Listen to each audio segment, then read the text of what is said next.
Hello, Sister Lake. Oh, you are muted, I can see. So usually down in the lower Yes. left. Ah, I see there you you now. are. Yeah, I see you now. How are you, Bjorn? I am all right, yes. Are you still in Denmark? No, back in the UK again. How are you? Yes. Same job? I'm actually still out of a job at the moment. How are you? Yes.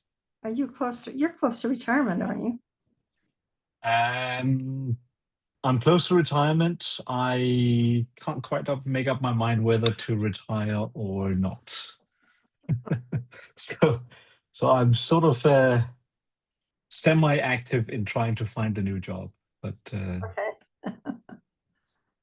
Well, you've got so many skills, you shouldn't have too much trouble. yeah, we'll see whether something turns up or not. Okay. All But, right. yeah. Sandy Crow, Yes. I haven't seen you for ages.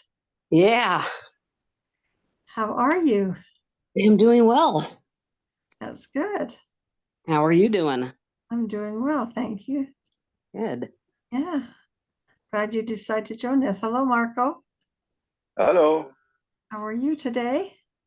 Oh, so far good. So far, good. Okay, that's good.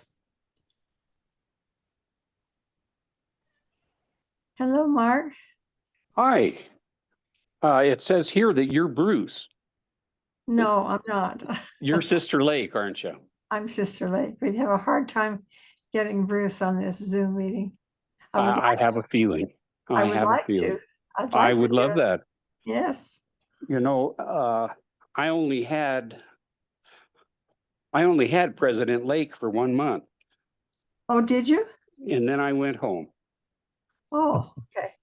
So I didn't know President Lake very well. That looks like Elder Graubeck right there. It is, yes. Over Graubeck. So nice to see you after all these many years. Yes, it Yes, is. likewise. I don't know if I would have recognized you with your facial hair, but I know. Well, I know I'm that's. sure nobody would probably recognize me with the facial hair. That's the style now. So Yeah, George Albert Smith is back, I think. is that right? Is it? He was the last one. I think he was. Yeah, I think he was too. And I'll tell you what, some of the prophets had some pretty gnarly looking beards. They did. Joe Smith didn't have one though, did he? No. That is Hi there. true. They didn't. No. Well, were you all able to watch the funeral for President Nelson? And Yes. we will miss him, won't we? Yes. Yes, He's indeed. become a fixture. Yeah, he's a. So he is that Waterbuur back there? No, No, it's No? not. that's Marco. Marco Grün. Marco Grün. Okay. I was looking at some of the previous chats, and I thought I saw Elder Waterbuur once. Does he get on here every now and then? He Nope. has never been on while I've been on, at least, no. So who do we have on here? Who do I know? I'm just curious. I know Elder Graubeck. I don't remember you at all, but we only overlapped by about 3 months. Okay. Well, I went home in August of '84. I only had President Burton for 2 months, so that means we would have overlapped right there at the very beginning of your mission. Ah, okay. Okay. So what's your name? Sandy Crow. Crow Crow was, Blackwell. yeah, You were Sister Crow. yeah. Where do you live, Sandy? I live in southern Indiana, a little outside of Louisville, Kentucky, Oh, do you? which most of you have probably heard on the news today and last Oh, night. yeah. Oh yeah. Yeah, that's a tragic thing. I haven't Yeah. heard, I haven't heard anything. What happened? A UPS airplane crashed, Oh, and it during takeoff, it went off the end of the runway, was on fire already, and crashed. oh, But it Yeah, crashed into it an lost an industrial area. engine on takeoff. Right. And it crashed into an industrial area where there was a petroleum recycling, so there were lots of explosions after the crash. were there a lot, Um, were there a lot of there- deaths? So far, there's 9 confirmed deaths, but there's still 16 people missing. And 2 people are still in the hospital, very critical condition. Oh, that's too bad. It seems like Yeah, there's it so was much. a big DC-8. Yeah, it was fully loaded, headed with fuel, headed for Hawaii. So yeah, there was a lot of fuel there. My husband works in downtown Louisville, and he got a shelter-in-place alert on his phone, but he was just outside of the shelter-in-place zone, so he packed up his bags and came home. Yeah. So what's the name of the city or town where you live at in southern Indiana? It's Salem.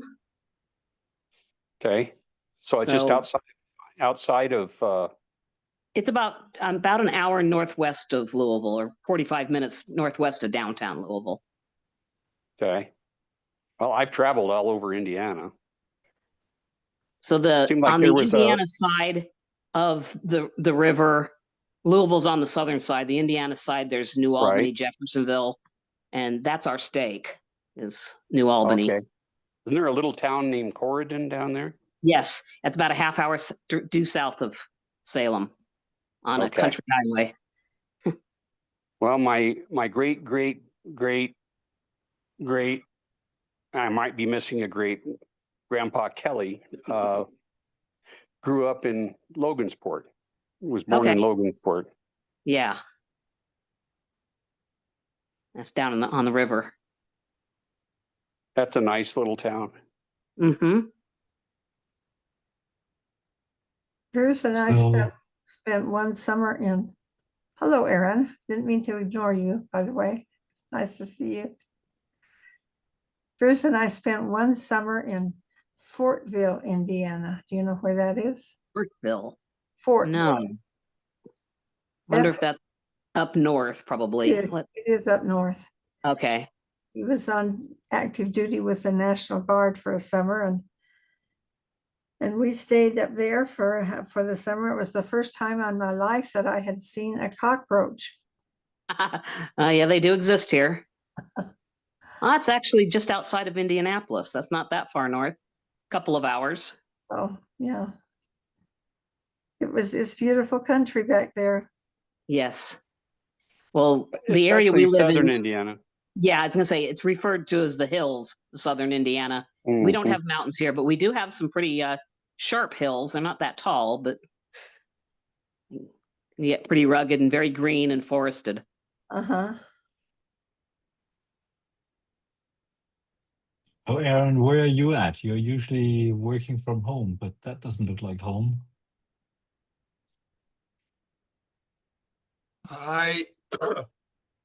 I'm an adjunct professor at BYU. I'm in my empty office here at BYU. Okay. You're an adjunct professor? Yes. Is Yeah, that I teach 2 classes on translation technology, essentially. okay? Elder Lodkey, haven't seen you for ages. No, I'm not so old. It's been a few months. I know Good evening. Hello, everybody. You're not old, but Hello. I am. Yes. Old and beautiful. Good and to smart. Where's Elder Lotke from? I'm from Austria. Oh, Österreicher. Yeah. Ja, Mark das ist Kelly. nicht schlecht. Woher kennst du so? Are you still on a mission? No. We're back from our mission since the end of August, 3 months Okay. now. Where did you Not go? nearly. I was in Croatia, the Adriatic North Mission. Oh, I didn't know that. It was a nice experience, really great. We had an interesting spiritual experience there. That's good. So what Yeah, part of Austria are you from? I'm from Wiener Neustadt, south of Vienna. How do you know Austria? Uh, prior to my mission, and I guess after, I've traveled Austria quite a bit. Had a friend from Burgenland. Um my missionary companion, Elder Yeah, Titus, yeah, was Austrian. yeah. I think he got his doctor's degree in the Vienna Technical Institute. Okay. Who was your or is your friend from Burgenland? He was somebody I knew in graduate school. So not a member. No, no. And do you know No, which actually, I knew him from a student exchange program in high school. So that was a which long time ago. which village or city?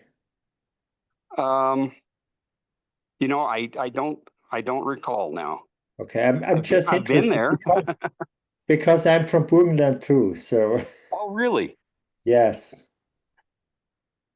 Yeah, that's a nice area down there. I like it. it's that. It's the Hungarian, how do you call it? It The it Hungarian is. claim. I So remember when I was there, it was during the time of the Soviet Union still. And, I stood 15, 20 feet, or maybe I was even closer to the Hungarian border. And I thought, wow, this is crazy. yeah, I grew up just a stone's throw from the Hungarian border. So we are close to Hungary. Ah, So then on my mission, on our mission, we had Elda Hirschwald. Hirschman. Ich bin Hirschman? der Elda Hirschwald. You remember him, John? No, I, no. I remember an elder Hirschman. Maybe. Hirschman, yes. Hirschman. Yeah, it wasn't Hirschwald, it was Hirschman. Hirschman. Yeah, And he had quite an accent. they are from Vienna. Yeah. There's somebody here that you probably all remember. Oh, how great to see you. Hello, everyone. Hello. Hello. That's a surprise. Maybe I need an introduction. This is our daughter, our youngest daughter, Teresa. Oh, And very nice. Nice to meet you. She stayed with us the whole 3 years while we were there. So are Wow. you the one that got the car towed when you parked in front of a hydrant? That was probably my sister. Okay, sure. We'll go with that. I never did anything that caused any difficulty whatsoever. Sure, okay. When And I my- was at Gemeinde 1 in Munich, one of the members towed one of my investigators' cars. That was an odd situation. An awkward situation. Yeah. Both. my- Teresa was delivered into this world by Elder Alder's father. Wow. I Oh, was just gonna say that. wow. Thank you, Elder Alder, for your father. Yeah, because I had a lot to do with that. Yeah. I was blessed to know both of my mission presidents. Well, they knew my family before I got there, so of course, Dr. Alder, the Lakes knew Dr. Alder, and then President Burton was my neighbor in Providence, Utah. That's great. Teresa, where are you living right now? We live here in Utah. We live in American Fork, which is about a 35-minute drive from here. So I'm just here. You know that this woman does not know the meaning of the words slow down. So she has a list of things for me to do today. So Well, my brother lives where you are in Oh, American really? Fork. Mhm. it's a great I'd say place. ask if you know him, but I know there's a lot of people in American There Fork who probably are don't. 8 stakes in the city of American Fork. So Exactly. So Victor? Mark, in my memory, you were a convert to the church, or is that Who are you a false talking to? memory? You. Yeah, that's correct. I had Okay. when I came out, I had been a member for 1 year. So I hadn't been a member very long. When I joined the church, I was 26. wow. That's awesome. I Hello, think I was Eric. older than Elder Cheney even.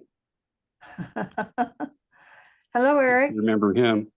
I can see your picture, but I guess you're not talking. Victor, Ja, bist du zu Hause in Wiener Neustadt? ja, Du kennst doch bestimmt die Familie Malzel. ja. Die Fritz leben und in Rosi Salzburg. Malzel. Ja, Ach so. Ich habe versucht, Kontakt mit denen aufzunehmen über Facebook beziehungsweise Messenger, aber die haben sich nicht gemeldet. ja, Könntest du dann Kontakt? ja, er ist schon ziemlich alt und dement. Ja, Die leben jetzt irgendwo in Kärnten. Die okay, Rosi ist noch fit benannt, aber den Kontakt kann ich dir schon besorgen. das wäre nett. Die Frage ist, wie machen wir das am besten? Was verwendest du? Messenger oder Ja, WhatsApp Messenger. oder Messenger? Messenger. Okay. Dann, damit ich nicht vergesse, schreib mich an und ich werde schauen, dass du den Kontakt hast. Meine Frau ist in ziemlich guten Kontakt mit denen, weil sie in Salzburg aufgewachsen ist und die Familie sehr gut kennt. Das ist kein Problem. Okay, Does danke. everybody understand what we were talking, or was that bad talking Ganz German? natürlich. Of course we do. Andy, did you understand? Almost all of it. Almost all of I've it. actually the last 2 or 3 years I've been practicing my German. Been getting on Duolingo. Marco, I'm wenn ich really fragen sorry darf, wo about bist du that. jetzt wohntätig? Hat das Marco, an mich eine Marco, wenn du jetzt, wo bist du jetzt wohntätig? Wo wohnst du, Marco? Ich wohne in Lübeck. In Lübeck. Lübeck ist Aha. an der Ostsee. Hat eine schöne Uni in Lübeck, oder? Ja.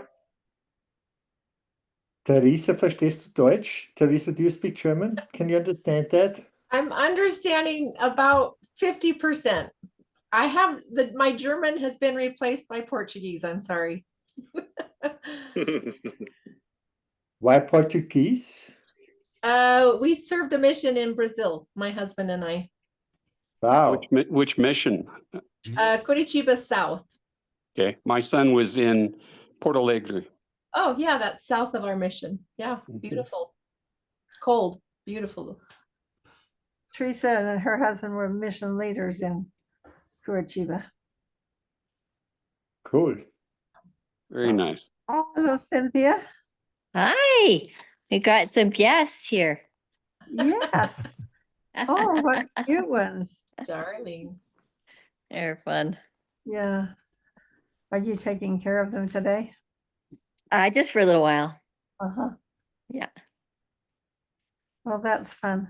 Yes. I'll mute so you don't have to hear the full narration. Okay.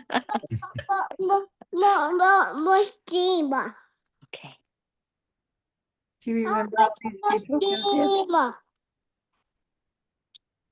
Is that Susie with you? It's Teresa. Teresa, hi. Hi, how are you? Good, thanks. Good to see you. And then I saw Elder Lotke. Yes. Still living.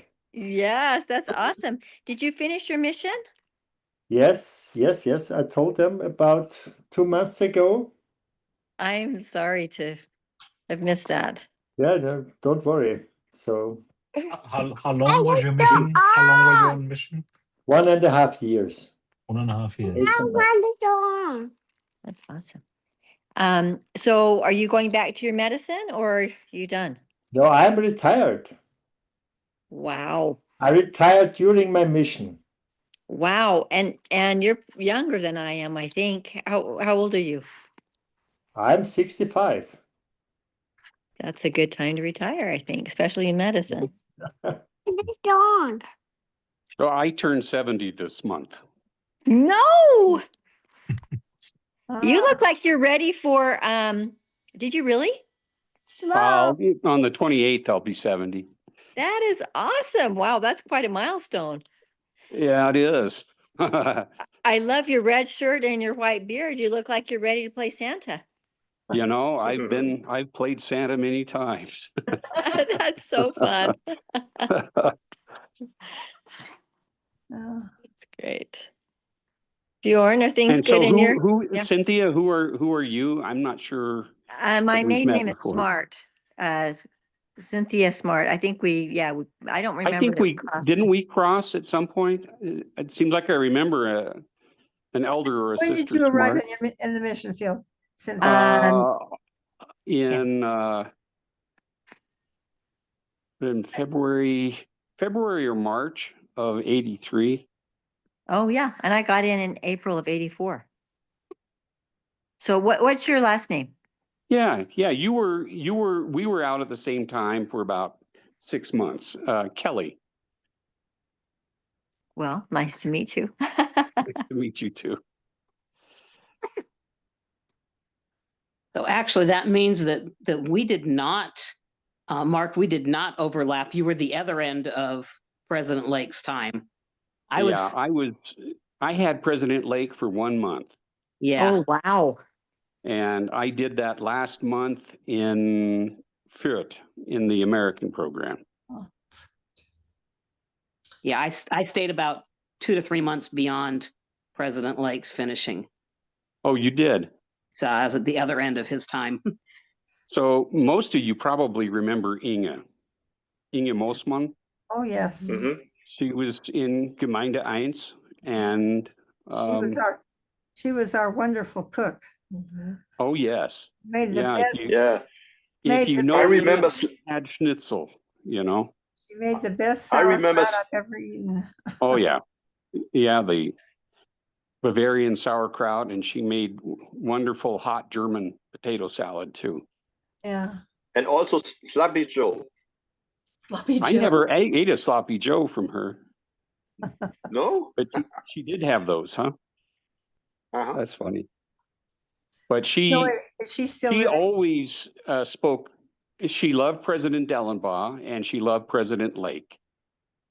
And she always said, well, I don't know, things just weren't the same after Lake left.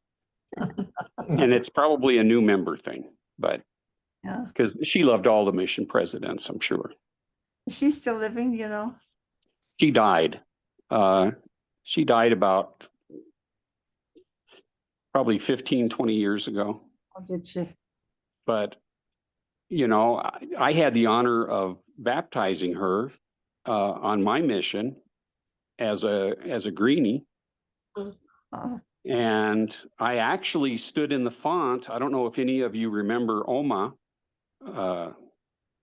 Inge's mother, Oma. I stood in the font with her at Gemeinde 1, and she was going to get baptized, but she was deathly afraid of the water, and it just didn't happen. Oh. And I know that Inge did her work for her, but Inge always insisted, or Oma always insisted, that Inge iron the missionaries' garments. How about that? Oh, you were treated well by Inge. We were treated very well. Yeah. How have you kept up your German when you spoke German earlier? I mean, it was quite good. I've just continued to read. I read a lot of books, and read a lot of newspapers, watch a lot of movies.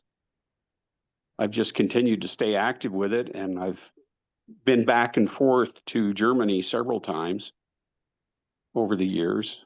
But it's not So- only the German, it's also a nice dialect. Yeah, that comes from being in graduate school in Regensburg. You know, the Oberpfälzisch that they speak there.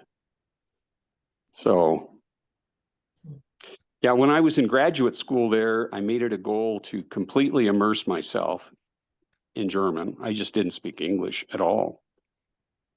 And by the time I got home, I was struggling to speak English, which was kind of fun. I remember flying over the mountains and looking out the window, and I caught myself thinking aloud, Mai sind das schöne Berge. Sowas gibt's doch nicht. Mit den schneebedeckten Gipfeln. And I thought, what are you doing? You're doing this in German. This is wrong. This is America. Switch over. So anyway, I really love German. I love Germany. I love the Austrians, the Swiss, Germans. Where did you say you're living now, Mark? I live in a little town called Parker, southeast of Denver. Okay. I grew up over in Grand Junction, which is right there on the border with Utah. Is where I was born and raised. But we've lived here since about 91. Mm-hmm. My daughter and her family live down in Colorado Springs. Oh, yeah. Yeah, that's about 45 minutes from here. Yeah. So we're out there about 2 or 3 times a year to visit. Oh, nice. That's a nice area. We try to avoid visiting during the winter. It can, you know what? I think the snows in Utah are tougher than what we get here. Overall. Yeah. I mean, we get some heavy snows, but My not like daughter in says Utah. it snows, but then it's melted by the next day. Right. And, you know, my wife has a sister that lives up in, I want to say Ogden, but she's not in Ogden anymore. She's south of Ogden. I forget the name of the town. But when it snows pretty good. That's it. Yeah. Oh, since you are a convert, how come so many of your family members are in Utah? Did they also become members of the church, or? My younger brother lives in American Fork, and he joined the church about 7, 8 years, probably 10 years after I did. And my sister had joined the church. I was, a great experience was baptizing my mother and my brother. And, my mother's passed on, but my younger brother still lives in Utah. My older brother had become a member of the church. So all of us except my dad had joined the church. And But you were the first one, or? no, I was actually the third. Okay. I rebelled a little bit. There was a time where I refused to meet with missionaries, and as I continued on my road to nowhere, trying to find a church home, I remember going to see a Catholic priest, and he said, "Well, you just missed our confirmation classes. The next one starts in 6 months." And I thought to myself, I got to wait 6 months? What kind of nonsense is this? Those Mormon missionaries would be on my doorstep in 5 minutes. And so I decided that I would meet with the elders, and that was a very good decision. That's a funny story. Yeah. Great story. Great story. So Elder Grabeck, did your family grow up in the church? My dad was a convert. My mother was a third generation German member. Very nice. But my dad was a Danish member. My wife's dad is a well, he passed away about 9 years ago. But he and his mom and dad and brother immigrated here from Holland, from the Netherlands after the war. En zo is het geweest dat ik ook het Nederlands praat. So I speak Dutch as well as German now. So Cynthia, are those your grandkids? Yes. How many Yeah, do you, these are- how many do you have? 4. So these are my daughters, 2 children. Daughter's kids. Yep. Okay. And so how old are your children? 25, 31, 33, and 35. Wow. Well, my oldest one is about 45, 48, something like that now. Oh, wow. Well, you deserve to be turning 70 then. I do. Now, I have 5 children. The boys, I inherited when I married my wife, and we've been married for 41 years. Nice. So I adopted them. That is so sweet. Yeah. Where did you meet? We, believe it or not, we went to high school together. I believe that. I went to high school with my husband too. Yeah. And when we got married, I had just gotten back from my mission about 5 months prior, and I bumped into her in the singles ward, which back then was everybody from like 18 years old to the grave, you know. There were a lot of older people there, but we met and we were married, I think, 5 months later.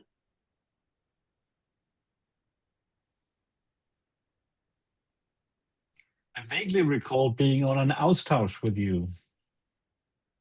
I think we did. Yeah. I think I remember that vaguely also. I'd talked to Elder Marchant a couple of days ago, and I'd been on an Austausch with him when he was in Landshut.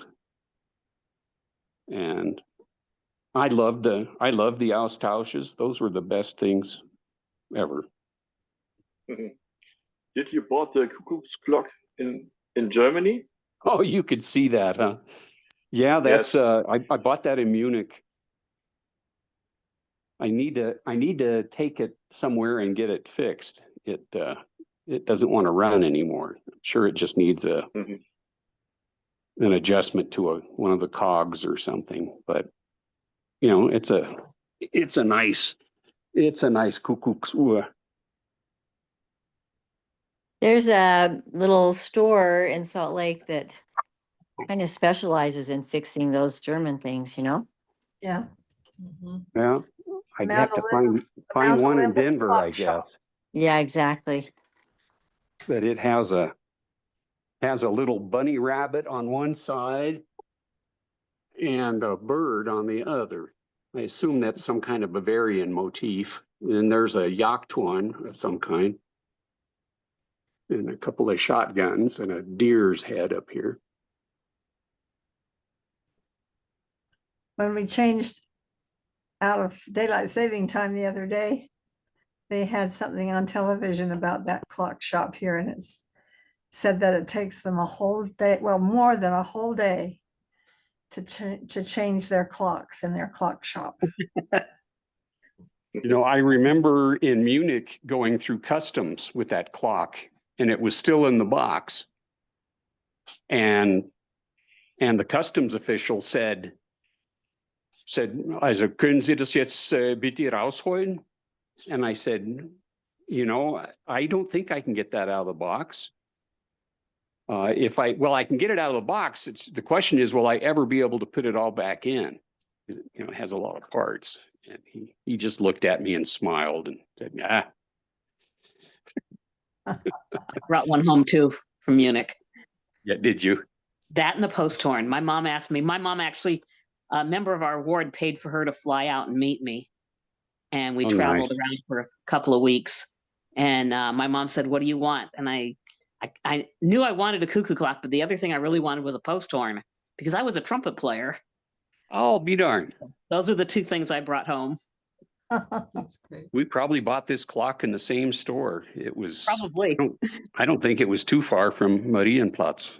Mm-hmm. They were happy to sell me one. Uh-huh. Yeah, I have 2 of them in my house. Nice. Yeah. Good investment. Last time I was in Germany and looked at them, they were so expensive. Mm. Well, I would have bought this around 2000. I think it was between $300 and $400 30 years ago, 25 years ago. Yeah. Not too cheap.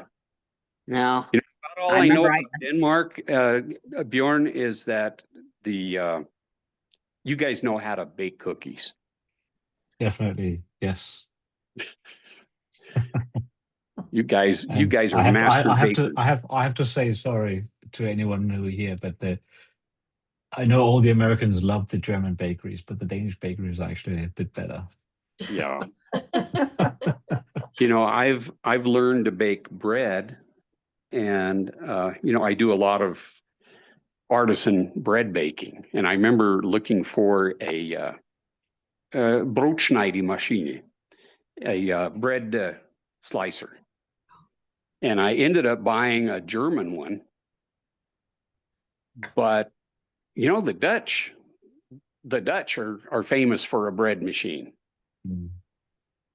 You know, the Dutch bread machines, you can find them all over eBay. Not bread machine, the bread slicer, you know. Yeah. You know, the German ones, they have a blade that goes round and round, but the I keep saying Dutch, I meant Danish, I'm sorry. Okay. The Danish slicers, they've got this knife that kind of looks like a sickle or a seed, and you grab the handle and you pull it down that way. Yeah, I think I know which one you mean. Yeah, and I assume you can buy those new in Denmark. Yeah. Both new and old, and still available. That design. Victor, you said you'd had a very interesting spiritual experience on your mission. Yes, of course.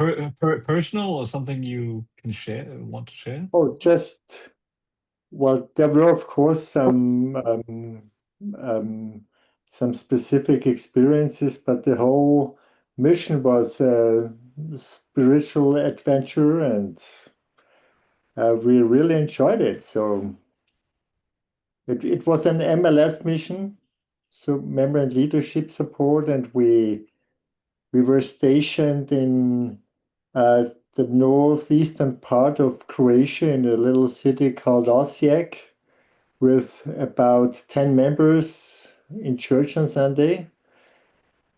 But we traveled a lot to Serbia, to Belgrade and Sremska Mitrovica and Novi Sad, and to Bosnia, Sarajevo, and to Montenegro, Podgorica, and we're working with the members there too.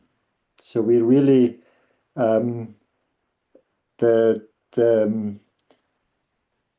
district there was created just a couple of months before we got there, with an inexperienced district presidency and branch presidents that needed help, and we really worked with all of them and helping them to know how to lead, to be a leader in the church. For example, when I met one of the branch presidents, I asked him, "When did you have your last branch presidency meeting?" And he said, about 6 months ago. Oh. So, and then we started to help him do branch presidency meetings, and it was about the same in all of the branches. And also on district level, we had to develop all the meetings and program there, so they could know how to run the church. That was our mission. Nice. So it was a lot of meetings and handbook. So do you speak Serbian or Croatian or? No, I didn't manage it.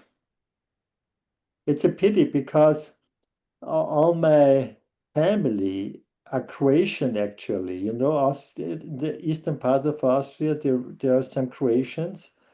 And when my uncles and nephews and nieces and whoever meets, they speak Croatian with each other.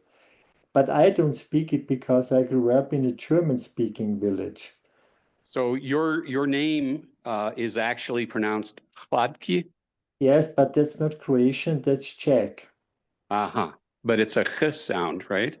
Yeah, that's Because Czech. in Russian, you put well, typically it's a K in front Yeah. of a word.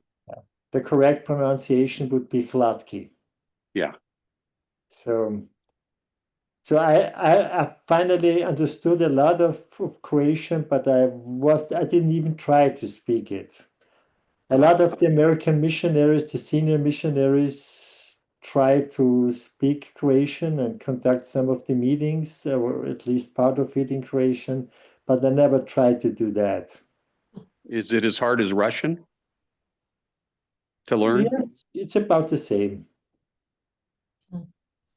And we had a lot of Russian people in Serbia and in Montenegro, because those who were fleeing from the war in Russia, they were able to go to Serbia or Montenegro.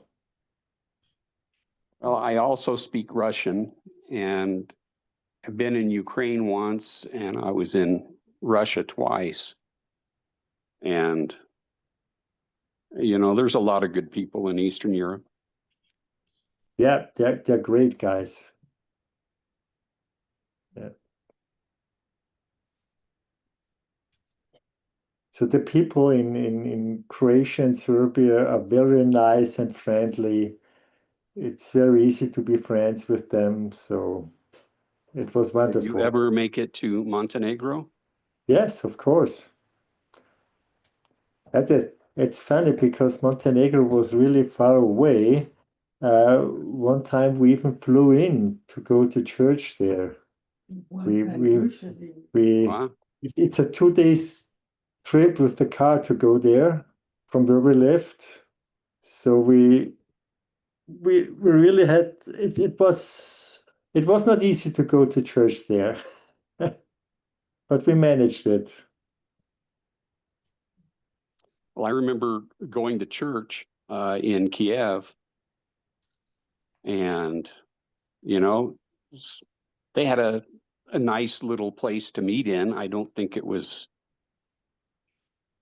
remember it being its own building. I think maybe they were renting somewhere, but wonderful little branch of saints in Kiev. It was fun to meet there.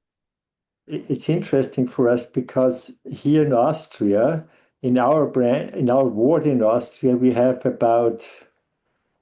more than 10 members from Ukraine living there in our branch ward in Austria. They all come to Austria, but the Russian people, they go to Serbia and Montenegro. Interesting. Yeah, so we know both sides now. Well, we had befriended a couple of Ukrainian artists named Krysashenka, and he actually painted a great big tree of life picture. And I believe it's still hanging in the visitor center. I guess I'm not sure. You know, of the conference center.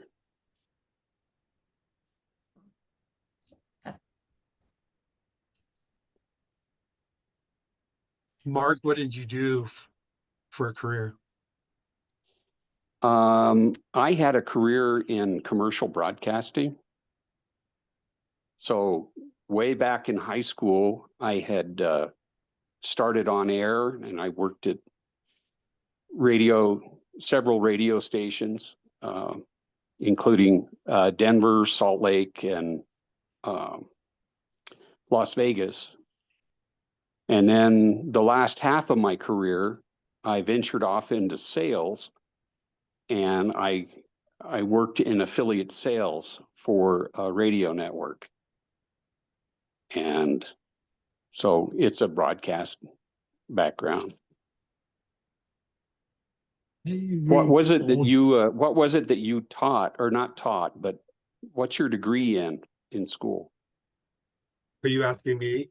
Yes, yes. I have a bachelor's in German Uh-huh. and a master's in linguistics. Oh, very nice. German linguistics or just linguistics in general? Just linguistics, yeah. Gotcha. But I work as a translator, so I'm reading German every day. Ich spreche noch Deutsch. And What are you translating? I am translating mostly at the moment, mostly klinische Prüfungen. So clinical trials of drug trials. So, well, that takes a very specific knowledge to do. Yeah, well, a few of you probably know this. I wanted to be a doctor like my dad. I came home and took a couple of chemistry classes and decided that I would not be a doctor.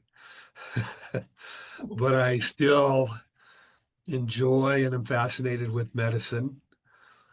And so it's kind of a natural progression for me to, and I was also one of those missionaries who, like you, Mark, probably, and many of you here, I wanted to be a native German speaker by the time I was done with my mission, and I never accomplished that.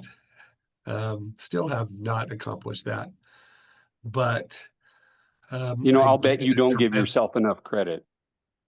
Well, I get a tremendous amount of joy of being able to speak German. And I, like you, I have the opportunity to be in Germany often. I was there in June, in the month of June, and I will be there again next June, and then the June after that. Nice. And then I don't know after that, but I get a lot of joy being able to speak German and the friends that I have in Germany still to this day. Unfortunately, all my friends have died. That makes it tougher to go over there and not know who it is you're going to see. Yeah. Well, so I don't have any friends for my mission that are over there. I also have a high school teaching license, and I student taught at Timpview High School here in Provo. And they have an exchange program with a school in Meissen. And I have been on the exchange with them as a chaperone the last 10 times or so. And through that connection, I have dear friends that are teachers at the local gymnasium. And I love that. I will be friends with them until I die, I suppose. Nice. So when you say so I you're have not lots of quite native German speaking, is it just your accent or pronunciation, or? Well, I'm not sure I heard that completely, Bjorn. Why native? You said you were not quite. You didn't consider yourself quite native. Oh yeah, I still make speaking. too many mistakes. I make too many mistakes. The natives make mistakes as well. Yes. Yeah, you probably speak, Aaron, you probably speak better German than most German speakers because of your really vast understanding of grammar. Yeah, that that I is mean, true. seriously, I'm I'm not trying to puff you up or anything, but that's the truth. You know it. I definitely get a kick out of identifying the mistakes that they make. So Sure. I mean, there's real common ones like when you hear a German say wegen dem instead yeah, of exactly. Yeah, wegen what, dessen or yeah, Wegen des. and right. I say wegen dem still just because I want to be ornery. I have a book called The Death of Genitive, I think.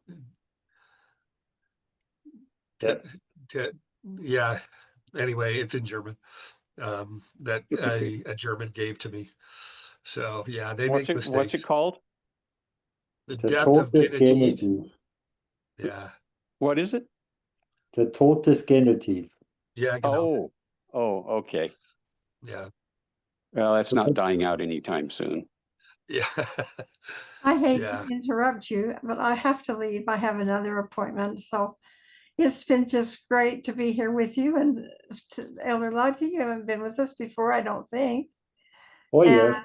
Sandy, He has, has he? yes, Oh, I've just but missed it. not often. And Sandy and Mark, it's just great. And it's good to see you, Mark Owen. Yeah, nice spending time with you also. And So Teresa. take care, and I'll see you in It's December. good to see you all. Bye, right. Good to see Teresa. you, Teresa. Okay. Have a Mark, I hope.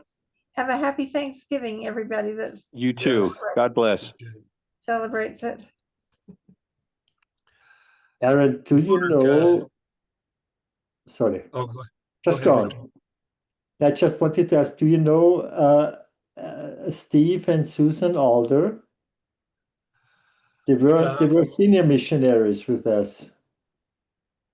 No, but they have to be related. I don't know them, Yeah, but they have to be okay. related. Don't worry. There are two Alder lines. One is English and one is Swiss. My dad served a mission in Switzerland. And so whenever anybody asks me, are you related to an Alder? I give them that explanation. But if they served a mission in Austria or German speaking Europe, then I'm sure they're related. So, but I don't know them directly. Okay. So I would love to, I'm getting that age. I guess we're all getting that age. I would love to serve a mission to German speaking Europe in a few years. During conference, I always get on the Senior Missionary website and look at what openings there are in the various missions. And Yeah. so hopefully that will be me in a few years. My wife and I would love to do that also, but alas, health issues prevent us from Yeah, doing it. that's my worry too. Yep. So What I learned on my mission was to go as soon as you can. Don't wait okay. because health issues or other things may interfere, and just go as soon as you can. We're close. I just sold my home in Utah. We're moving to Arizona. And I have a financial advisor, and I stuffed the money. I stuffed a lot of money away for a mission, and my wife can retire from her job in about 2 years, 3 years, and if we can swing it, that's when we will go on our mission. That would be nice. Aaron, I wanted to ask you if I could. Yeah. Something that I've wanted to do for a long time was figure out a way to do some kind of service work, missionary type work for the Liahonu. And at one point, you know, I had you know, the manager of the Liahona saying, I think we could use you. And then she left. I don't know for what reason, but I've never been able to since then get anybody to pay attention to me. I know that they could take, when they do the Liahona, they'll run everything through, the general authorities or whoever's articles through some kind of translation software, Yeah. and then they'll feed it to like a second tier editor to clean up the mistakes, and then they turn around and then they feed that to the top editor that prepares it for publication and cleans up any additional grammar mistakes or stylistic nuance that needs to be affected. Yeah. And maybe 6 months ago, I even called Salt Lake, the administrative office buildings, and asked them about that. And I just got the biggest runaround. And I would really like to be able to put my language skills to use. I do French. I'm fairly conversant. I'm pretty conversant, bordering fluent in Russian, and I'm fluent in Dutch. I can read fluently in French, and of course German. But I have this great skill that the only place I've ever been able to use it is on my mission. Yeah. Yeah, Mark, you do. You are European in that way, speaking many languages. So I do know some people at church headquarters. Mark, if you want me to send you an email, and then we could start that conversation and see if I can track somebody down. That'd be great. I can't, like I say, I would love to go. I wouldn't want to go to Russia now on a mission, but I would have liked to serve in Ukraine or in Russia or go back to Germany or to Austria. Heck, put me in France. I don't care. Yeah. But I can't. Yeah. Yeah, that makes sense. And I can appreciate you wanting to, because you get, like me, you get joy out of those skills. And so absolute joy. My Kindle app is full of foreign language books. And if I ever read a book, I refuse to read it in English. Yes. Yep, I do. So, Mark, if you want to share your email address in the chat, I'll grab that and then I'll send you an email, or I'll give you mine. I can give you mine either way.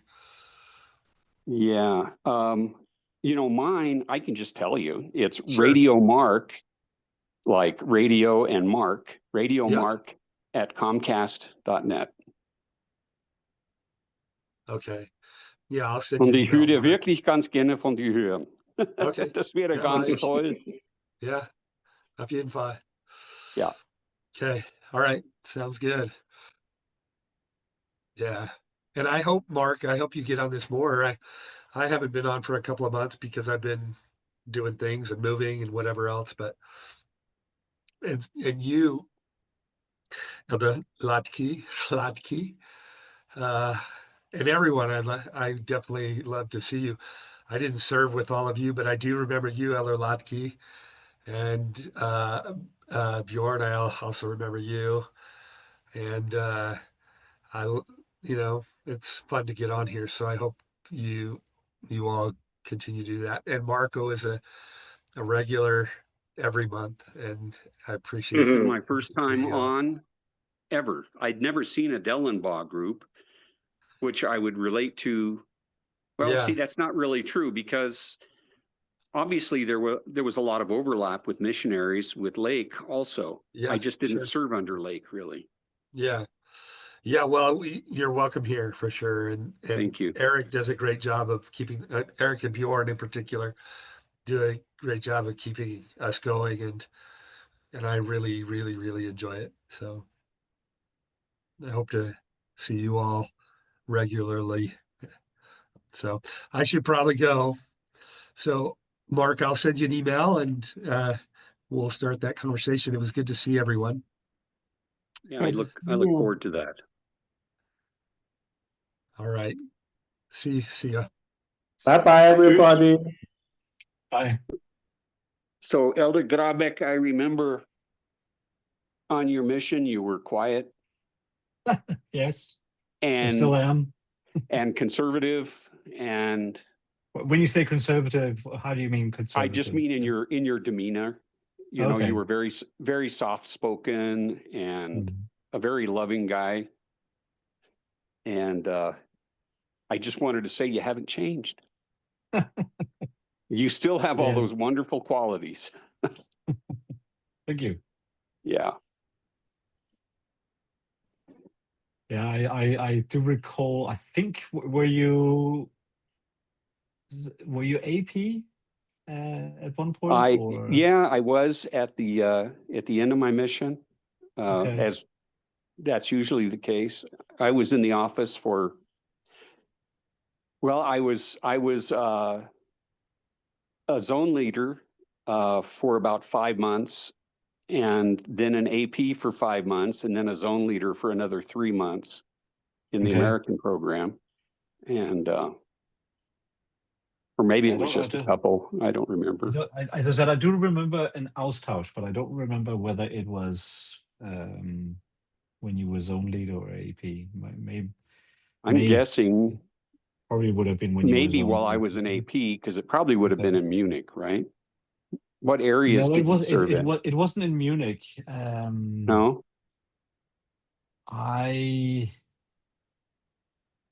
mean, this is dangerous because it's sort of like, am I really remembering correctly? But I seem to recall it was at the beginning of my mission. And at the beginning of my mission, I was in Ellwangen, nearish Stuttgart.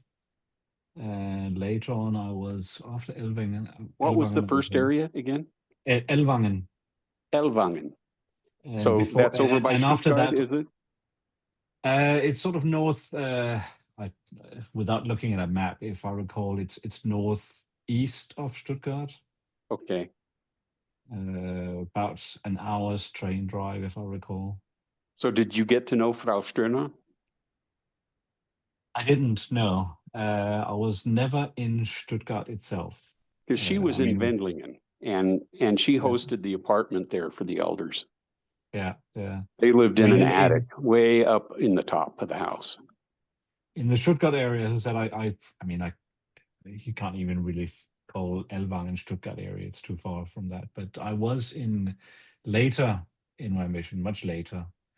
I was in Ludwigsburg. Which is just north of Stuttgart, if you look on a map, straight up north. But again, not Stuttgart itself. Well, beginning of your mission, you came out about 5-6 months after me, didn't you? I went out in February of '83. Okay. I think I can't remember whether it was September or October '83 that I arrived, but yes, it was '83. Yeah.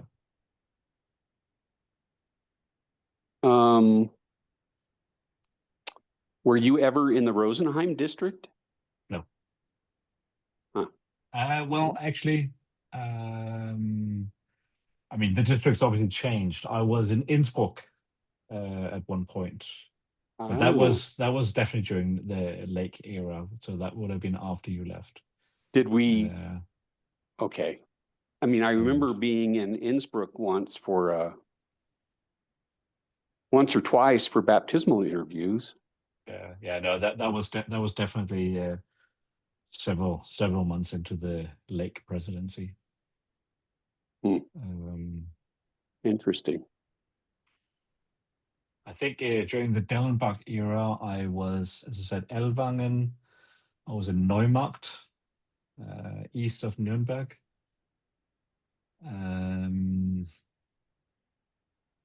Where did I go after that? Can't remember now. I mean, was in- sometimes when missionaries were in Munich, we would go on splits out of the office, True. like as part of zone conferences. Yeah. I remember my last Christmas in Germany, the missionaries in the Munich zone, we went to Marienplatz and we sang. And then after that, we did Tür zu Tür. Mm. And I got so sick the night before Christmas. Okay. We drove home to Bayersdorf at the time, which was Erlangen. And I got so sick with the stomach flu.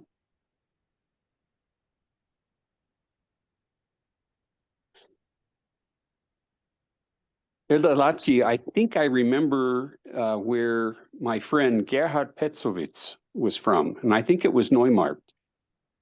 Does that sound right? I think we lost did he- Elder Lucky. Did we lose him? Yeah, Elder Lutke is he dropped off. Okay. Yeah, I just found a list of the missions, the areas I was in. I was in Ellwangen, then Neumarkt, then Ludwigsburg, and then President Dellenbach went home. Right. So it will, as you said, it could have been some meeting in Munich, but President Dellenbach ended up speaking in our ward, in our stake here, okay. several years ago. And in typical Dellenbach fashion, it was the Saturday night session. And he said, I got a missionary, one of my former missionaries in the audience tonight. So I was sitting way back in the back of the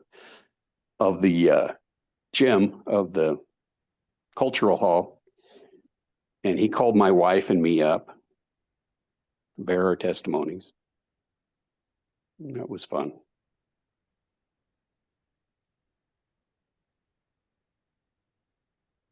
He shared with me that my testimony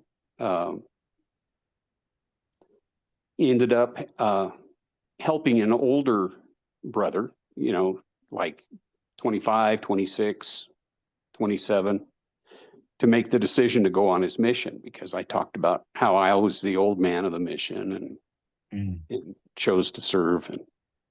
And anyway, that was I exciting to hear that he chose to serve a mission. I definitely remember, I remember thinking it was very impressive that because you had to get special permission, I think, to go on a mission because you were really outside the. That's what my the- bishop, who also became my stake president, thought. Okay. And so Elder Ashton, Marvin J. Ashton, had come over to meet with the stake, and he asked Elder Ashton if I could go. And Ashton ended up saying, no, per the rules, if you're still 26 when you apply, then you can go. Mhm. So it was just necessary to apply before I turned 27. Okay. Now, when I went out, I was 27. Okay. Yeah. So that was the issue, but there really was not an issue. I could have turned my papers in and everything would have been fine. Okay. I seem to recall hearing a story that you mentioned that you had been working in radio, and I seem to recall somebody saying a story that in the MTC you had recorded a tape that where you acted as if it was a radio program or something like that. I and did. Somebody played it, and they thought somebody had taken a radio into MTC, which you weren't supposed to, or something like that. Yeah. We opened the window, and I turned up this recorder. I just did some kind of bit. Weather for the Salt Lake Valley, looking sunny today, high of about 75 degrees, dropping down to about 45. as fall approaches, or whatever. And so I did something like that, and missionaries outside said, "Turn it up." I shouldn't have been doing that. That was way too leichtsinnig, right? There were I a think lot it's of a those great. kind of things that took place at the I think MTC. it's a great story. Yeah, shoot. Yeah, those are fun times. Elder Young, and there was Elder Kramer and Elder Leggett were my companions in the MTC. We had 4 in a room. Mhm. And I've seen 2 of the 3. I've never heard hide nor hair of Elder Leggett. And I was fortunate to be able to leave the MTC a month early. Normally you have to stay 2 months, but they let me take a test. And it was how to replace a bike tire in German. Okay. So I had to explain the whole process in German, and they let me go a month early. So I went out with Elder Leggett. Okay. So that Your was German was better than mine then, because I had to serve the whole 2 months in the MTC, and I had Did they a let you minor. take a test? No, I had I think I did something before when I sent my papers in, but I had graduated from college with a minor in German, and it wasn't good enough. Well, what I do remember is they said, we'll let you go after 4 weeks with the condition that you are able to pass off all of your discussions. So I learned C through J during those 4 months. And then it was kind of cool because the day that I got in the mission field, that I arrived in Germany with Elder Leggett, they wanted us to pass off what discussions we could. And so I passed them all off that day. And, and they're just, geez, Elder Kelly, how'd you do that? And I'd say, well, I don't know. I just work hard at it. I had a broader vocabulary than most of the missionaries from the MTC when I first got to Germany, but my skill level, didn't stay ahead of them after that. Well, you look like you could be a German gal. Well, far enough back I am. Yeah. See, I can't find an ounce of German. Well, there's some German that shows up, but it's about like 12 or 1300 AD. So Yeah, it's going way, way back. mostly English and Swedish, so it's before that. If you're Anglo-Saxon, though, you're just as German as the Saxons in Germany are, right? Mhm.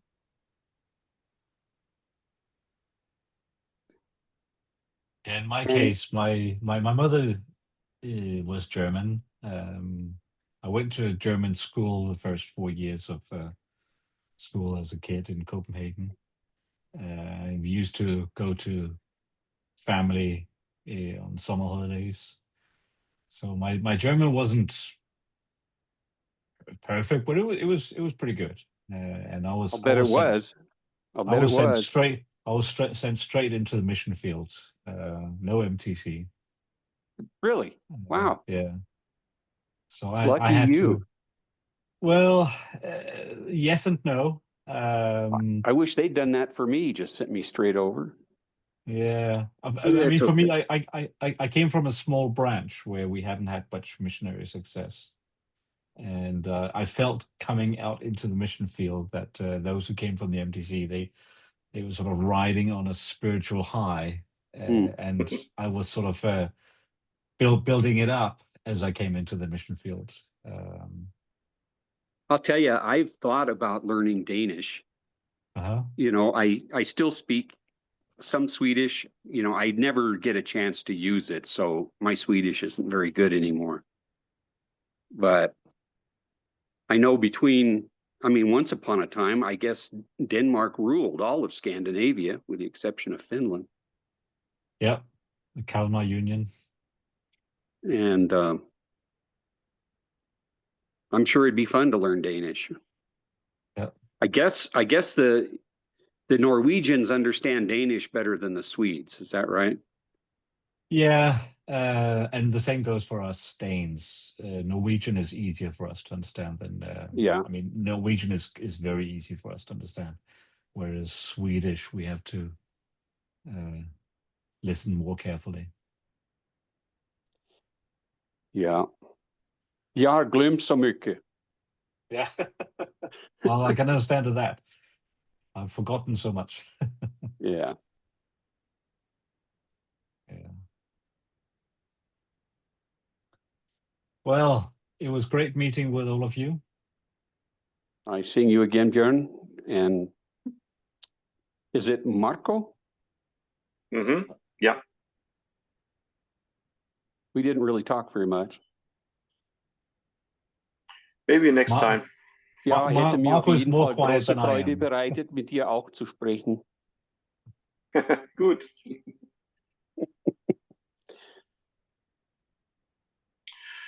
I don't know why, but I don't have so much, not so much opportunity to speak English. So, and I have not so much to tell than the other from you. So I don't know. What can I say? Also Elder Grabeck und ich auf jeden Fall haben nichts dagegen, mit dir auf Deutsch zu sprechen. Da sind wir nicht dagegen. Das hilft mir aber nicht bei meinem Englisch. Und Nein, liebe das Schwester, du kannst auch Deutsch noch, oder? Sister, Bitte? what is her Ja. name? Blackwell. Blackwell, Ich- sorry. Ich kann, You speak German too, right? If we were to speak German, you could jump in there. ich kann immer noch ein bisschen sprechen. Also, jetzt zeigt sich. Ja. Ja. Ja, das ist toll. So did your parents, were they German or anything? You said several No. generations back, huh? No, you'd have to go much further back than that, probably the 1200s or something. Oh my. Mostly English and Swedish. But I took a year of German in high school and I liked it, but then we moved, and where we moved to didn't offer German. The only foreign language it offered was, well, Spanish and English as a foreign language. And so when I got into college, I thought, well, I'll try it again. And this was in California. Yeah, the church is bigger there than a lot of areas, but still, you don't have a lot of people when you're at college that were members of the church. But the German instructor was, and I got to be good friends with him and ended up minoring in German. Oh, that's cool. Well, my fascination with German started in high school. Well, and actually going back before that, I used to watch all of these war movies. So we're talking 60s and early 70s, and I would hear the Germans speaking, and it always sounded so official and precise and, and I thought, it would be so cool to be able to understand what they're saying. So as a sophomore, I signed up for German 1. And so I started learning German. And then I got so excited about it, I talked to my teacher and I said, it's just really too bad that 4 years of German are offered here and I can only take 3 because I started too late. And we talked, and I ended up taking German 2 and German 3 in high school. Mm. He let me do that, and then I took German 4 as a senior. Yeah. Okay. And so now you could have done that, right? No, when I moved after my freshman year, it just wasn't offered anymore. Oh, I'm not being nice to tease you that way. Nah. But I took German. I majored in German and education in college. And then I was in graduate school in German in Germanistik at CU and in Regensburg. And that year in Regensburg was invaluable. That's where I developed a real fluency. Mm-hmm. But this was before you became a member, right? Yes. Uh-huh. Yeah. Yeah, that was 79-80 when I was in graduate school in Germany. And then I came back. And at the time I was in Germany, I had stopped going to the church that I grew up in, which was the Church of Christ, which is kind of like the Christian church. And I had stopped going to church there, and I kept looking for a new church home. And so I thought to myself, maybe the Catholics have something going, because at least they can claim priesthood authority. And so that kind of made a lot of sense on a lot of levels, but the doctrines were just so foreign to me, Mm-hmm. And in Regensburg, I befriended a lady, Frau Neumann, and she was Seventh-day Adventist. So I started going to church with her on Saturdays. And when I got back in the States, ended up meeting with the missionaries and put off the baptism once, and then got baptized like a week or two later. And I've never regretted it, not for a second. That's awesome. Yeah. No, and my During our mission was mission- like the icing on the cake, Mm-hmm.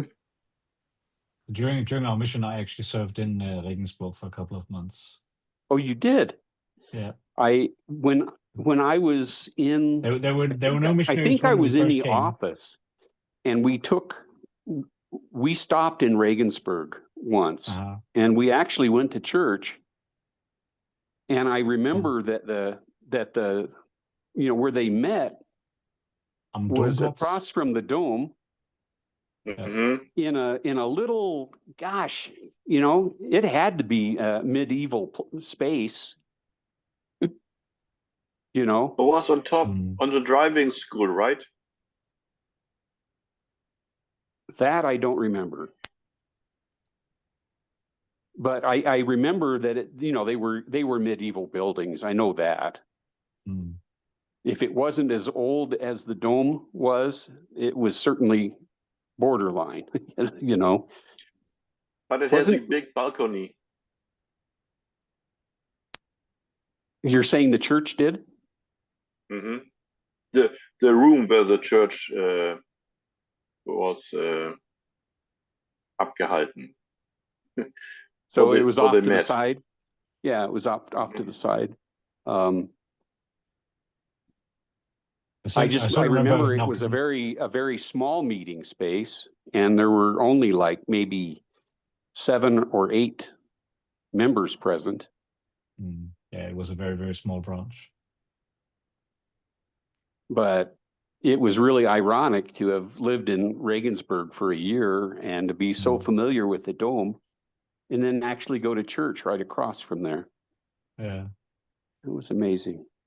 I remember And it knocking on seems like I doors. remember there was a member that lived up maybe in northern Regensburg somewhere, that was a professor or a doctor, somebody that had some education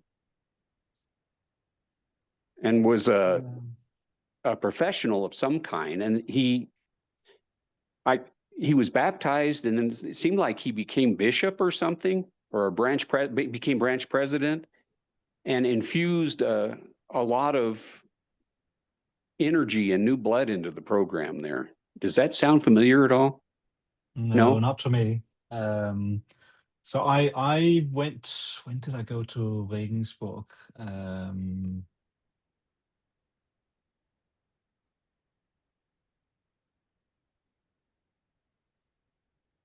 think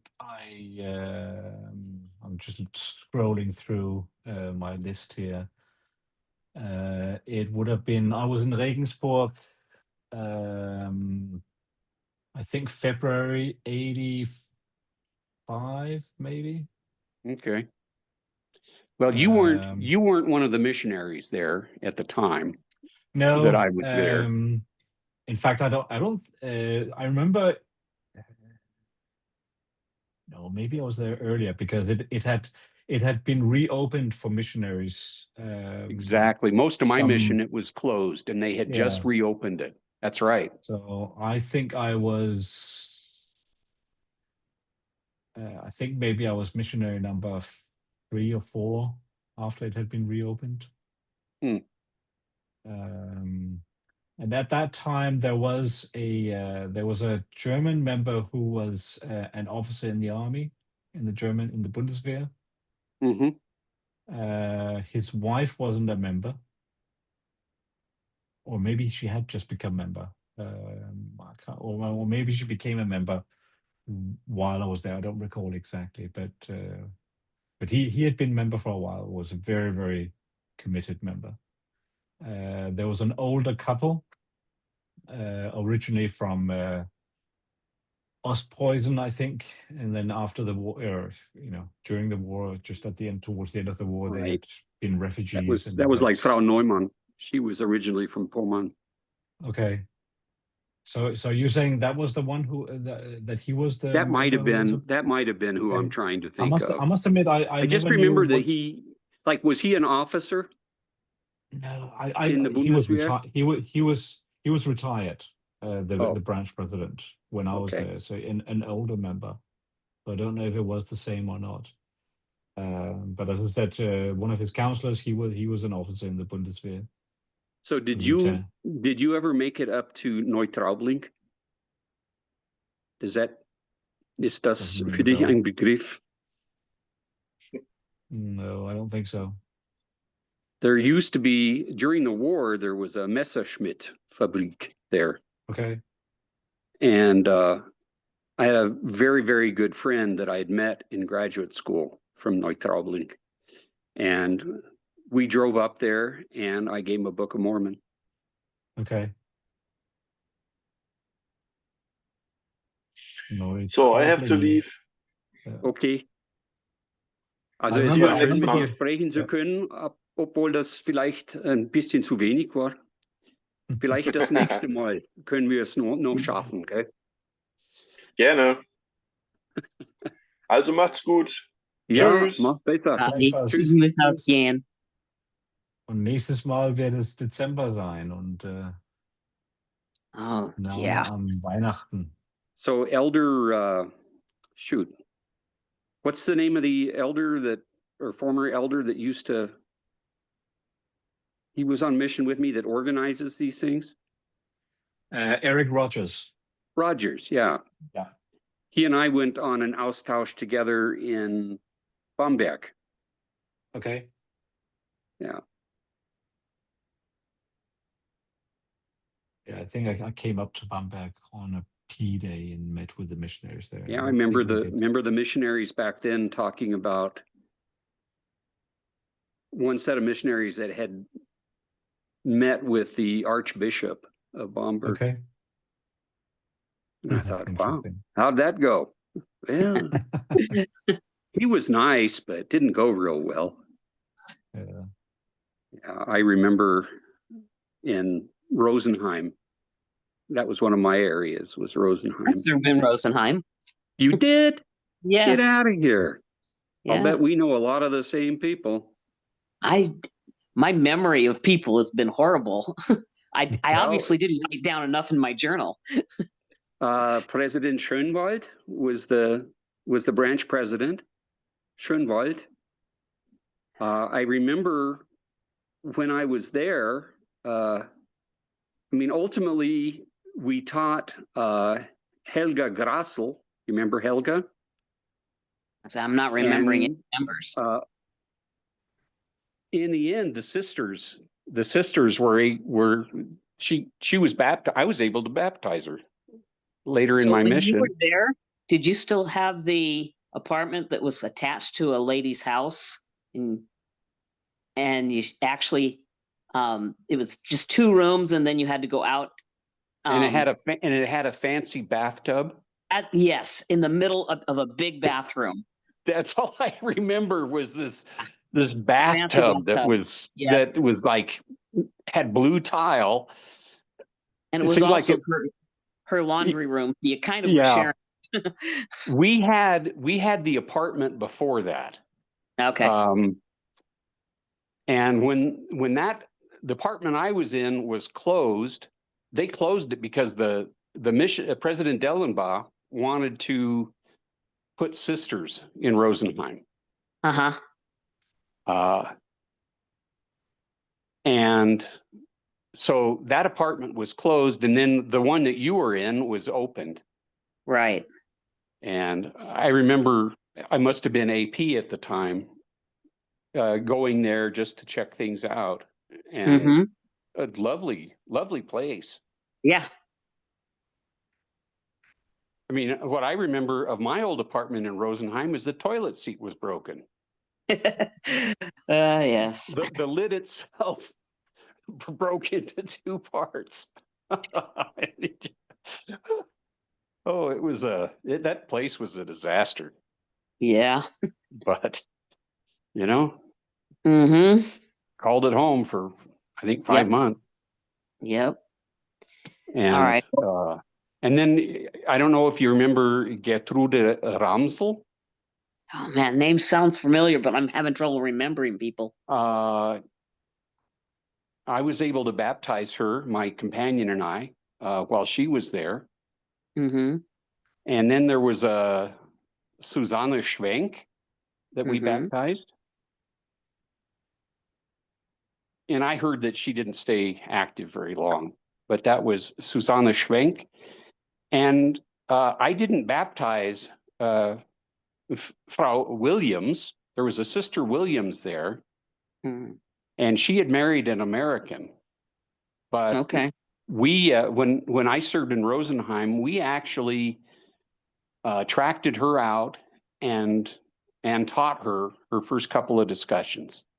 And then I was transferred, but she got baptized. I think the sisters baptized her as well. So maybe you were the one that baptized Sister Williams. I wasn't.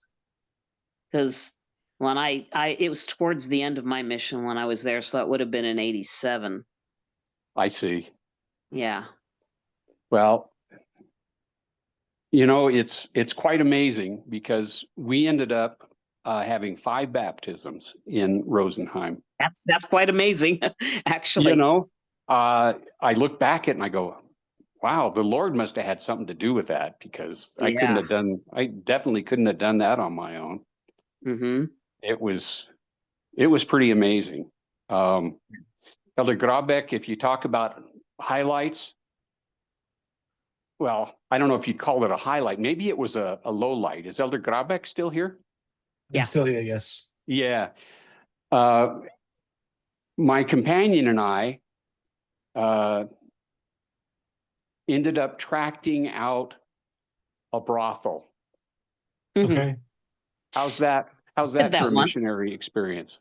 I did that once. I actually had a similar experience to some extent. Oh. This was when I was in Neumarkt, and we were going to make an austausch with the district leader, who was in Feucht, if I recall. And we got they had been to our place, and then we were going back to their place, and we got on the wrong train, one that didn't actually stop where we were supposed to get off. It didn't stop until Nuremberg. So we got to Nuremberg, which wasn't that far away, but now that we had made it to Nuremberg, we didn't want to waste any more time. We thought, even though it's not our area, we'll still find an area and go tracting there. And we had just that's why we had been to our place. We had been, so the only missionaries for Nuremberg were in Feucht, right? I'll have to look at a map now to remember. It seems like there were just one set of, maybe there was more than one set of missionaries there, but I remember Feucht and I remember Fürth, because I ended up in Fürth. Maybe it's Fürth, I mean. Well, Fürth was for the American program. And we did a lot of baptisms in Fürth in the American program. We started tracting in Hochhäuser, in the big, tall, high-rise apartments, and we just looked for American names everywhere we could go. And, you know, we'd say, grandma, apple pie, baseball, and then they would buzz us in. You know, it was really easy to get in. And so we found a lot and baptized a lot there. It was really fun. Yeah. So anyway, we had ended up in Nuremberg, even though it wasn't our area, and we didn't want to waste any more time. We thought we was and we'd had a meeting with our ward mission leader who had talked to us about his experience on this mission, about getting inspiration about where to go. So the Austausch that we made, we said, let's pray about this, and we'll go in where we feel that we should go. Right. So and we were walking along the Stadtmauer of Nuremberg. Oh, And- yeah, that's a dangerous place. Well, I mean, Nuremberg wasn't our area, so we didn't know it that well. Right, you didn't know. That's the No, red light and- district along the Mauer. Exactly, because I said, let's next place where there's an entry through the Stadtmauer, that's where we'll go. And we turned in and we realized, yeah, okay, no, this is not the place to be. And went in the opposite direction. We tracked it into one. Very nice lady answered the door, talked for Yeah. about 10 minutes, and she goes, "You do realize what this place is?" And we're like, "No, no clue." And she's trying to very tactfully explain it. Well, but I guess it's not as bad for sisters to track into that than it is for elders. well, I'll tell you, I probably have the best story because, you know, we were tracking in this apartment building, and, you know, Americans, when they think of a brothel, they think of an actual building that's a house of ill repute. But in Germany, you can get a license Mm-hmm. to do your trade, and Put you out can just get your license and hang a light out in your window. You know, it doesn't have to be, or at least then, it didn't have to be a full-fledged brothel. And so we were tracting up and down this hallway, and then the door opened, and there was a woman standing there in what looked like kind of like a negligee thing. And we told him what we were there for, and she giggled, and she turned around, and then I heard two girls giggling. And I looked at my companion, and the spirit said, leave now. And so we turned around and we immediately left. I mean, I think she was getting ready to shock us somehow. And it wouldn't have been pretty. So we avoided that area completely. It was in Rosenheim that we were also forced out of an apartment house. A guy came out, he says, we were tracting, and he says, "Schleicht euch, schleicht dich." You know, it's like German for, you know, it wasn't a very, it's not very nice in German. It's like, Right, yeah. you know, creep out of here like a snake would. And ultimately, we just kind of ignored him and kept tracking. And then the next thing you know, the door opens and he's got a gun. And we said, okay, we're leaving. Not a problem. We're out of here. And I didn't know if I was going to get shot in the back or what. But we went to the police and we told the police about this guy. And he says, "Did you feel threatened?" And I said, "Yes, we felt threatened. I mean, the guy had a gun." And he said, "Did he point it at you?" And we said, "Well, no. He had it down to his side." So the police came with us to the apartment, and the door opened. The guy had a big samurai sword hanging on the wall, and he brought out, he showed the police the pistol he had, and it was just a track pistol. It couldn't have done any harm. Would have just shot blanks. Well, still not really acceptable to try to No. scare people like that. But you know, I remember, and you've probably done this, Bjorn, tracting in an area. I was on an Austausch, and this one lady in an apartment, she chewed us out and she said, "Get out of here, and you're not welcome, and get out of this apartment house immediately." And I mean, she was cussing at us and very unpleasant. And so we said, okay. And we turned around to walk back out of the building. And at that moment, another guy came walking in, and he was African. And he says, "Well, what's wrong with that lady?" And we said, "We don't know, but she doesn't want to talk to us." And she says, "Well, what are you doing?" And I said, "Well, we're just here talking to people about, about Jesus Christ." And he says, "Well, come on in. I'll talk to you." And so we got let in, and we taught him a discussion. And lo and behold, 6-8 months later, this guy's name was Alimu, from, I think he was Ethiopian. And he ended up getting baptized. And he saw me at a district conference for Nuremberg. And he came up to me and just all excited and grabbed me and hugged me. And he says, you guys are the ones that found me. Mm. And I said, "You're Alimu?" And he says, "Yeah." He says, "Yeah, I joined the church." And so sometimes, it's good to get beat up a little bit. Yep. Because the Lord blesses us. That was a neat experience. Yep. Yeah. All right. Well, I'm gonna I'm have gonna to hop go. off too. I think you guys are probably about had it, huh? Well, unfortunately, the world Yes. still keeps going on. Still got work Yeah. to do. Yes, ma'am. Well, nice seeing you and meeting you, Sister Blackwell. Yeah, it's Too nice bad to we meet didn't you. serve at the same time. You would have been No. awesome to work Just with. some of the same places. Yes. Yeah, some of the same places. Isn't that true? Yep. All right. Well, I'll probably see you next month. Okay, I'll try to get on. Excellent. Yeah. All And right. Elder Grabeck, the pleasure was all mine, probably.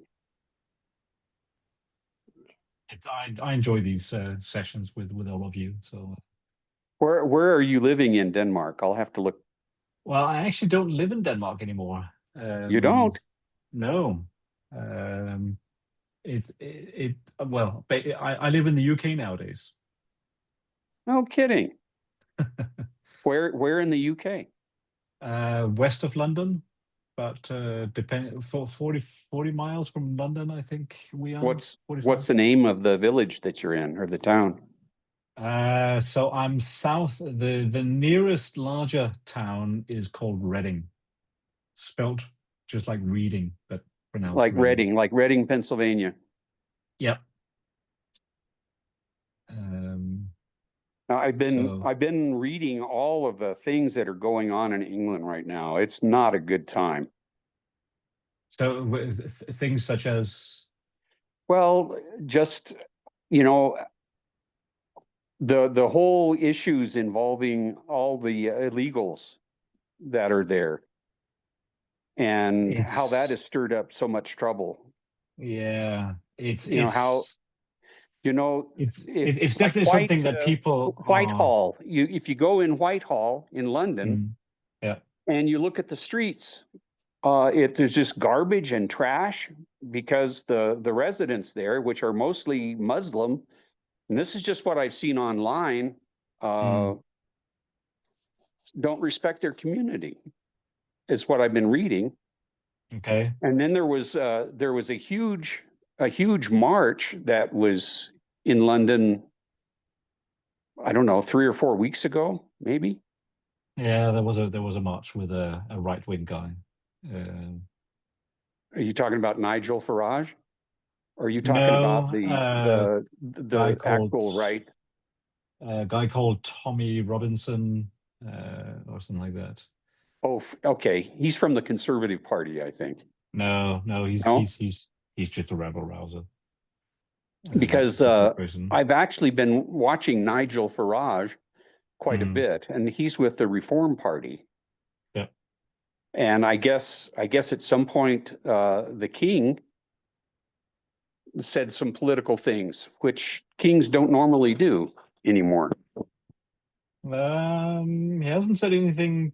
I mean, before he became king, he was more prone to say political things, but he hasn't actually said anything political since he became a king.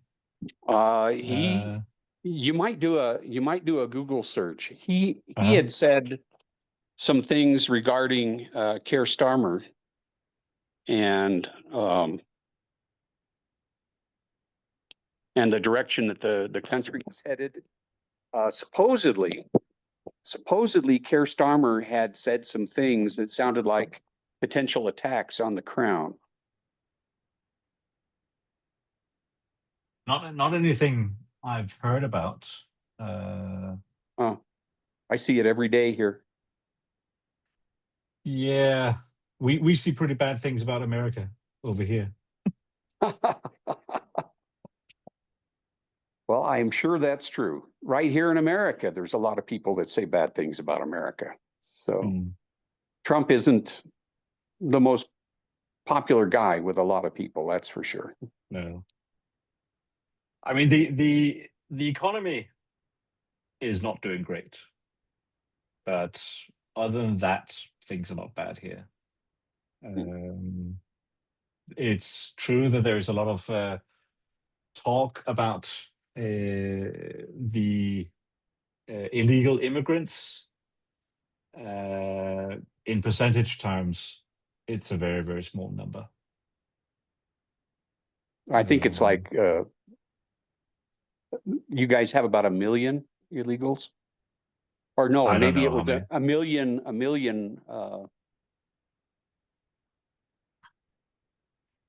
million immigrants or so. Maybe it was 100,000. It's definitely more than that. I mean, I'm an immigrant here. You were part of the EU when you went over. You wouldn't have been considered an immigrant. But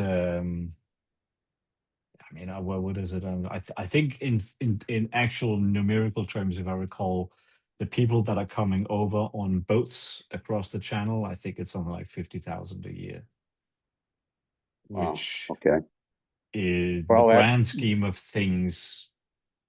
Well, it dwarfs in comparison to the number of illegals that we have here. Yeah. But we're also a nation of about 380 million now. Yeah. And I think we have about 20 million illegals here.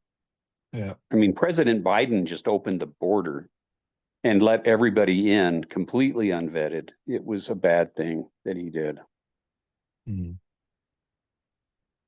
At least that's my take. Yeah. Obviously. No, it was we all have opinions. Yeah. When Brexit happened, it definitely became, I definitely started feeling less welcome. Did you really? Yeah. So you're a permanent resident there now, right? Yeah, it wasn't planned. We originally thought we would come here for a couple of years because we thought it would be fun to live and work abroad for a couple of years. So this was like 2 years after, maybe with even just 1.5 years after my wife and I had married. Wow, so how long have you been there now then? Well, we've been over twice. So we were just planning to do it for 2 years, but we ended up being here for almost 7 years. Then we did move back to Denmark again. And we were in Denmark then for 9 years. And then there was, I think it was 9 years, can't remember now. Then there was an opportunity at work in the UK again. And my wife and I said, should we do it again? And again, we were only thinking of doing it for maybe more than 2 years, but again, only for a temporary period. But this time around, we've now been here 19 years. Wow. So, wow. That's Yeah. that's a lot. That's a long time. Yeah. So in total, we've been, with the 2 different times we've been here for 25 years. You know, it's interesting because I think for the most part that you have more of a British accent. I think you would agree with that. Yeah. But there are still elements of American English in your accent that I hear. There are still some Like words. if you say father, I don't know if you would say father or father, but sometimes I hear Father. the American R Well, at I the mean, end of your words. So I don't know if I told that, and if I did, then you might not even remember. I was actually my parents sent me to a member family in Utah for a year when I was freshman. So I actually went to high school in Utah 1 year. Oh, okay. So when I so that means when I was on my mission, and then being with my American companions, my accent was 100% American. Right. Then I came to the UK, and I do actually recall people pointing out to me that I had an American accent when I first came. But it has And you been, probably still hear that, right? I can tell you lived in America, or somebody will say yeah. something like that. I mean, they can hear that I'm not native, but they are often confused about where I'm actually from. Yeah. But Oh, that's because interesting. I have been here for so long, but I mean, my accent is more British now than it was American. But there's still some words that to me I struggle with. My brain sort of. Right. Should I say banana? Should I say banana? Right. See, and you Um, just said word, yeah, and of course an American would say word, yeah. instead of word. But sometimes I'll hear at the end of a word, you'll say father or camper, and it's more of an than a camper. Yeah, yeah. No, You know. I am aware that although it is mostly a British accent I have on my English, that it's not 100%, and some of it is, influenced by, the American influence, both from mission Sure. and from high school. Björn, the British won't have it. In fact, they would argue with me. But there was a time in much of England when the English people sounded just like the Americans. Have you studied that at all? I haven't studied as such, but I have actually read that the American English is actually more original Correct. than the British English is today. From the accent itself, Yeah. to so the use of rhoticism, that's where you have this R, like Führer, how would you say that in British English? Fewer? Führer, F-U-R-O-R. F-U-R, Führer. Oh, Führer. Good question. Führer, I would say. yeah, we would if say it was real. Führer or rarer. How would you say rarer? As if something is rare? Yeah, I'll say rarer. rarer. So anyway, definite evidence of that R that used to be spoken in British English. I mean, there's still some people in Cornwall that have a rhotic R. But if you go up to Scotland or you go to Ireland, they speak with a rhotic R. And they didn't learn that rhotic R from Americans. They learned it from Oliver Cromwell. Or no, yes, it would have been Oliver Cromwell. So back in the 1600s. And anyway, I think that's interesting.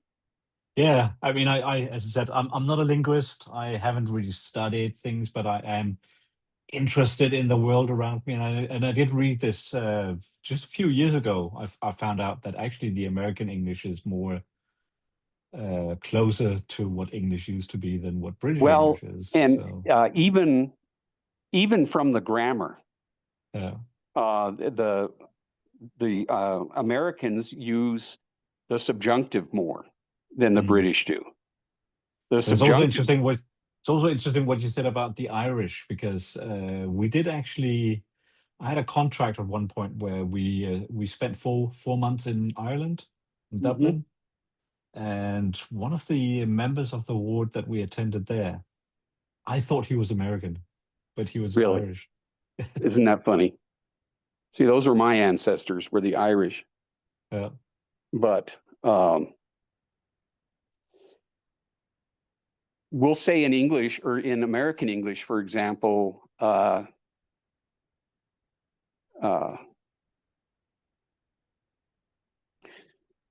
we'll use the verb to be a lot that the British don't. Or I said that I insisted, okay, this is subjunctive. I insisted that he come. Mhm. Would you say that in British English? I Insisted insisted that he that he come? come. I think you would say, I insisted that he should come. Yeah, I mean, again here, because I'm not a native, Right. when you ask me like that, then I get in doubt about what I would say. Right. Right. Well, because you have said both, probably. Quite possibly, yeah. Do you say in British English, whether he be here or not? That would sound a bit odd. Yeah. Yeah. Because that's a subjunctive that we use in Yeah. America. You'll see it in print a lot. Mm. I insisted that he be here for the meeting. In that British also English, you sounds probably a bit weird say, to me. I insisted that he should come for the meeting. Yeah. You'd say Yeah. something else. You guys use modal auxiliaries more. Yeah. So, I've never been good with grammar. So, well, I'm a grammar nerd. yeah. I'm a grammar nerd. Mm. So, Elder Grabeck, I'll let you go. Go get It some is a bit breakfast. later even though here. it's It is a bit past later here. lunchtime. I'm sorry? It is a bit later here. It's almost 9 p.m. now here. Oh, So, yeah. See, it's just 2 in the afternoon here. So yeah. I'm going to go fix some soup. But it was great meeting up with you again. Yeah, likewise. Likewise. So you were a wonderful missionary and you're still a wonderful person. I can tell that in every way. Thank you. Thank you. So, and if I can turn it around, I remember being very impressed and saw you as a bit of a role model when you were up. So, you know, it still is funny for me to hear that. I remember on my mission, especially if you served, you know, as an AP or something, people tended to look up to you. And I remember tracting once with Elder Wolf. You remember, or Elder Wolf? Yeah. You remember him? Mm-hmm. And we tracted, and those elders there, I don't remember the name of the town, but when we tracted, they said, "Oh, Elder Kelly, this place," and I think I was a zone leader on splits there doing an austausch, and they said this place is just dead. It's just not a good area. Yeah, I'm sure you've heard that too. And I said, you know, Elder, there's really no such thing as a dead area. You know, if you work with the Lord, he'll direct you to where the pure in heart are. It'll just happen. And I remember on that day that we had splits, there were 0 investigators in their program. And when the day was over, they had 17 investigators in their program. And they were just so excited beyond belief. You know, how is that possible? And I remember Elder Wolf saying, Elder Kelly, I wish I could be just like you. And I said, oh, you don't know the real me. You really don't want to be like me. You can do much better. I mean, for me, when I came out on my mission, I turned 22 months into the mission, into my time on the mission, and I was a very immature 20-year-old. No. Not immature as in silly, but just not very mature as in grown up. Well, maybe you didn't Uh, have a lot of life experience. And You know? I was fully aware that I was lacking in maturity. Well, for what it's worth, Yeah. you never came across that way to me. Okay, interesting. You But know, I think that's one of you the always things came that across to me as one of the really mature missionaries okay, that- interesting. that you know, that carried his Weiße Bibel and Yeah. and did everything the right way. You know, I I always thought of tried. you as an I tried. example to all the missionaries. Mm. Interesting how we often think of ourselves and others see us differently, isn't it? It is. Yeah. It is. Well, anyway, we'll see you again in December then. Yep. Look forward to it. Have a good day. You too. Hey, do. Bye. Bye.